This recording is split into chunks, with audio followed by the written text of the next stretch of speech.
민수기 5장 1절에서 10절까지 우리 한 목소리로 함께 봉독합니다. 여호와께서 모세에게 말씀하여 이르시되 이스라엘 자손에게 명령하여 모든 나병 환자와 유출증이 있는 자와 죽음으로 부정하게 된 자를 다 진영 밖으로 내보내되 남녀를 막론하고 다 진영 밖으로 내보내어 그들이 진영을 더럽히게 하지 말라. 내가 그 진영 가운데에 거하느니라 하시매 이스라엘 자손이 그같이 행하여 그들을 진영 밖으로 내보냈으니 곧 여호와께서 모세에게 이르신 대로 이스라엘 자손이 행하였더라. 여호와께서 모세에게 말씀하여 이르시되 이스라엘 자손에게 이르라.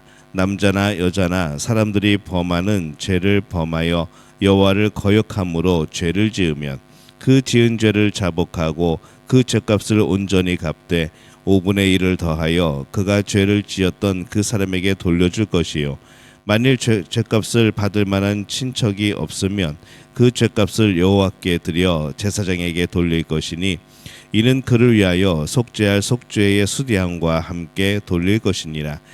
이스라엘 자손이 거제로 제사장에게 가져오는 모든 성물은 그의 것이 될 것이라. 각 사람이 구별한 물건은 그의 것이 되나니 누구든지 제사장에게 주는 것은 그의 것이 되느니라. 아멘. 할렐루야. 하나님의 은혜가 오늘 새벽에 하루의 첫 시간을 주 앞에 드리는 우리 믿음의 가족들에게 함께 하시기를 예수님의 이름으로 축원합니다. 오늘 말씀은 이 이스라엘 백성들 안에 이 부정함과 죄를 멀리하는 그런 모습과 방법들을 오늘 말씀을 하고 있습니다. 한편으로는 레위기 말씀과도 또 이어지는 그런 말씀입니다. 하나님이 이스라엘 백성들 가운데 계십니다. 그래서 이스라엘 백성들은 하나님을 중심으로 그렇게 살아갑니다. 이 하나님은 거룩한 분입니다. 그렇기 때문에 그들은 하나님이 그들 가운데 계시도록 또 그들 또한 거룩을 유지해야 하는 것이죠. 이것이 약속의 땅으로 가는 여정에서 가장 중요한 일이었습니다. 먹고 사는 문제도 중요했고 전쟁도 중요했고 많은 것들이 중요했지만은 그 모든 것의 근간에 있는 것이 무엇인가? 하나님이 중심에 계시고 그들은 중심 대신 하나님을 늘 바라보고 그 여정을 함께하는 것이 가장 그들에게 중요한 그런 여정에 있어서의 가장 근본이었습니다. 오늘 3절 말씀에 보면은 남녀를 막론하고 다 진영 밖으로 내보내어 그들이 진영을 더럽히게 하지 말라. 내가 그 진영 가운데에 거하느니라 하시매 이렇게 말씀을 합니다. 이 하나님은 거룩하시기에 죄와 함께할 수 없으시죠. 그래서 오늘 말씀의 전반부에 1절부터 4절에 대해서는 이제 부정한 것에 대해서 이제 말씀을 합니다. 납병 환자, 또 모든 심한 피부병, 또 유출증, 성과 관련된 모든 피가 흐르는 병들, 그래서 또 시체를 만짐으로 부정하게 된 경우, 이 경우는 진영 밖으로 내보내야 된다라고 말씀을 한 것이죠. 여기에 나이란 것에 해당하는 사람은 부정해지는 것이고 그러한 경우에 진영 밖에 머물러야 됐습니다. 우리가 이 부정해졌다는 것, 이것에 대해서 조금 거부감이 들 수도 있습니다. 피부병이 무슨 죄가 있다고 진영 밖으로 거해야 되는 것일까? 이것에 대해서는 우리가 좀 개념을 다시 한번 생각해 볼 필요가 있습니다. 성경에서는 그것을 죄라고 말씀하지 않습니다. 부정하다라고 말씀하는 거죠. 우리는 부정하다 그러면 죄졌다라고 생각을 하는데 이 하나님이 말씀하실 때는 그게 죄라라고 말씀하시는 것이 아니라 부정하다라고 말씀하는 겁니다. 그리고 하나님에서 말씀하신 그 부정한 것을 멀리하지 않는 것이 죄다라고 말씀을 하는 거죠. 그래서 이 부정하다라고 하는 것은 어떤 종교적인 부정, 그 깨끗하지 않음, 이것을 말씀하는 겁니다. 그런데 왜 말씀은 이 부정한 것에 대해서 말씀을 할까 생각해 보는 거죠. 이 부정은 사람의 직접적인 죄와 관련이 없습니다. 그러나 간접적으로는 결국에는 이 부정한 것에 대하여서 지키지 않음으로 죄를 짓게 되는 것이죠. 그래서 이 부정하다라고 말하는 그 대상은 모두 근본적으로는 이제 인간의 죄로 인하여 생긴 그런 것입니다. 그러한 일들이 완성된 천국에서는 이제 없는 것이죠. 예수님이 오셔서 행한 일들을 보면은 예수님은 나병 환자를 고치셨고 혈류증을 앓던 여인을 고치셨고 죽은 자를 살리십니다. 죄로 인하여서 이 땅에 오게 된 많은 일들에 대하여서 이 자신이 죄의 근원적인 것들을 다 이겨내시고 치유하시고 회복하시는 거죠. 그래서 실체 되신 주님이 오심으로 이제 그런 부정에 대한 법은 완성이 되어진 겁니다. 예수님으로 끝난 거죠. 그래서 오늘날 이 피부병에 걸린 사람이 부정한 것은 아닙니다. 그러나 이 광야에서 부정을 생각하며 죄를 멀리하는 것을 생각하는 것이죠. 오늘날 우리는 그리스도의 은혜로 인하여 죄가 씻겨졌음을 기억하는 것이 좋다고 생각을 합니다. 항상 은혜로 죄가 씻겨진다라고 생각하면서 살아야 하는 것이죠. 그 은혜는 어떤 은혜가 아니라 예수 그리스도의 십자가의 은혜입니다. 그래야 우리 안에 하나님이 중심이 되실 수 있는 겁니다. 거룩하신 하나님을 마음에 모시고 살아갈 수 있는 것이 바로 항상 은혜로 죄가 씻겨진다. 이것을 기억하며 살아가는 것이죠. 이 광야에서 이스라엘 백성들이 부정한 사람의 경우에 진 밖으로 나가야 됐습니다. 그로 인해서 더욱 거룩을 지켜나가는 것이죠. 작은 것에서부터 거룩을 더욱더 지키기 위해서 서로가 애쓰고 하나님이 명령하신 것을 지키는 겁니다. 하나님이 이스라엘의 중심에 거하셨습니다. 그래서 이스라엘 백성들이 명심해야 될 것은 그들 가운데 죄가 없도록 해야 되는 겁니다. 다시 말하면 거룩한 삶을 살아야 된다는 것이죠. 그런데 아담과 하와가 타락한 이후에 인류는 항상 죄가 함께 있었습니다. 물론 이제 우리는 죄를 범하지 않도록 노력해야 하죠. 그런데 그럼에도 불구하고 우리는 참 죄에 연약하고 취약한 그런 존재들입니다.